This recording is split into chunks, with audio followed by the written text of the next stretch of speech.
After hours of hurricane-force winds and torrential rain, Puerto Ricans emerged from hurricane shelters on Thursday morning to find that their island was still under threat from landslides, flash floods and crippled water and electricity systems.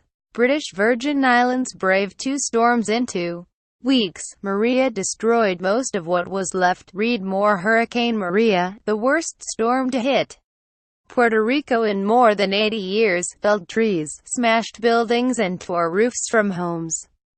Chest-deep floodwater forced people to use boats, paddleboards or jetskis to seek medical help or reach family and friends. Devastation, it's everywhere. Carlos Mercader, a spokesman for Puerto Rico's governor, told The Guardian.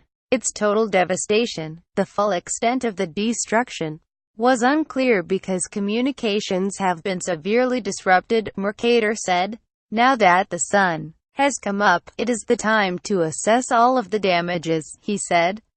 Governor Ricardo Rossello said the only known death was a man struck by a piece of wood blown by the wind, but the death toll was expected to rise as reports come in from outlying areas. The government has dispatched people with satellite phones to report on the scene in rural areas. There is also a curfew in place from 6 p.m. to 6 a.m. every night through Saturday morning.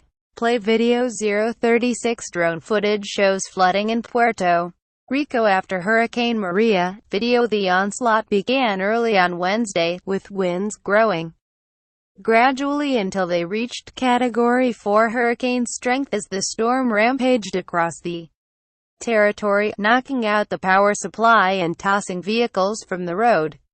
As the storm cleared on Thursday, rescuers were forced to thread their way through a maze of toppled trees and collapsed communication services. And while many streets remained flooded, Mercader said 70% of the island was without drinking water. In Carolina, a municipality on the island's northeast coast, floodwaters were still 2 feet deep on Thursday morning. Trees lay strewn across the roads and most wooden homes were completely destroyed. In Levittown, a suburb of San Juan, about 40 families were rescued from the roofs of their homes overnight after several people managed to contact the governor's office.